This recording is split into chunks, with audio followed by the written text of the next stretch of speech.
వెళ్ళి భర్త ఫోన్లేవే వెళ్ళి ఓ 15 రోజులు ఉండంటే మీకు వంట రాదు, మీరేముంటారు, 15 రోజులు ఉంటే మీ ఆరోగ్యం పాడైపోతుంది, 2 రోజులు వెళ్ళి వచ్చేస్తానులేండి అంటారు. ఏమి అక్కడ పుట్టి అక్కడ పెరిగిన వాళ్ళు అక్కడికి వెళ్ళడానికి ఏమిటి ఇబ్బంది? వాళ్ళు వెళ్ళరు.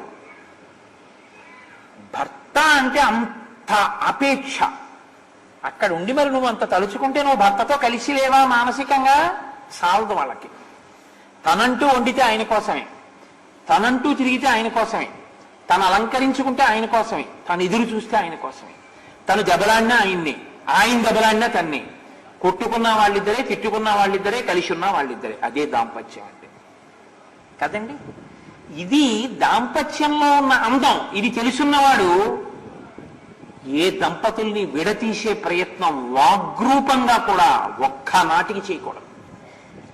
ఒకవేళ నేను ఈ మాట అంటే వాళ్ళిద్దరికి మధ్య ఎడం పెరుగుతుందేమో అన్న అనుమానం వచ్చిందనుకోండి, ఓ ₹1,00,00,000 ఇస్తాం ఆ మాట అందరూ అన్నా కూడా అనకూడదు. ఎందుకంటే భయంకరమైన పాపం అదే లోకంలో. అలా అనకూడదు, చాలా ప్రమాదం. కాబట్టి నా దగ్గరికి ఒకప్పుడు ఒక ఆయన వచ్చాడు. వచ్చి మా కోడలతో పడలేకపోతున్నానండి, మా అబ్బాయికి మీరంటే చాలా గౌరవం, మీరు ఒక్క మాట చెప్పండి ఆ అమ్మాయికి విడాకులు ఇచ్చేయమని, మీ మాట వింటాడని. ఇంకొకసారి మా ఇంటికి వచ్చి ఈ మాట అంటే నాతో ఇంత పరిచయం ఉన్నవాడివని కూడా చూడను, నువ్వు ఏమనుకున్నా సరే నిన్ను చెప్పుచ్చు కొడతాను, లే ఇంట్లోంచి బయటికి వెళ్ళాను. ఆ ప్రసక్తి రాకూడదు అసలు.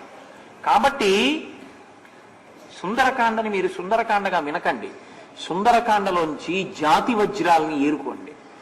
ఇది ఏరుకున్నప్పుడు అసలు ఏ ఇంట కూడా దంపతుల మధ్య అశాంతి అన్న మాట రాదు.